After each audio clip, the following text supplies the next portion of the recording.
Friends, অনেক দিন ধরে মেয়ে বিরিয়ানি খাওয়ার বায়না করছে, তাই আমি আজকে কাঠের জ্বালনে হাঁডিতে বিরিয়ানি বানাচ্ছি। দেখো, পেঁয়াজটা বেরেস্তার জন্য ভেজে নিচ্ছি, কর্নফ্লাওয়ার মিশিয়েছি একটু, ওদিকে ভাতের জল বসিয়েছি, ভাতের জলটা ফুটছে, আলুটা ভেজে রেখে দিয়েছি। এখানে পেঁয়াজের বেরেস্তাটা ভাজা প্রায় হয়ে গেছে, এই যে তুলে নিচ্ছি আমি। এরপরে ওই যে তুলে রাখবো, ওদিকে আলুর চালের জলটাও ফুটছে, এই যে বেরেস্তা ভাজা হয়ে গেছে। চালটা তুলে দিচ্ছি, বিরিয়ানির চালটা যাতে ফুটে যায়। এদিকে মাংস মোটামুটি রেডি, কষানো হয়ে গেছে। এবার হাঁড়িটার মধ্যে আমি ভালো করে একটু ঘি লাগিয়ে নিচ্ছি, যেহেতু হাঁড়ি বিরিয়ানি তাই জন্য জল ঝরানোর প্রয়োজন নেই, একদম রেডি, সব দেওয়া যায়।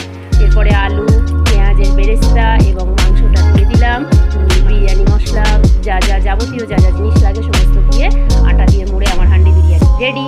15 মিনিটের জন্য কুক হওয়ার পরে দেখো আমার হাঁড়ি বিরিয়ানি রেডি। এরপরে আমরা খুব মজা করে আনন্দ করে খেয়েছি, খাওয়ার সময় দারুণ হয়েছে খেতে। তোমরাও একদিন বানিয়ে দেখো। ওকে ফ্রেন্ডস, আবার দেখা হবে।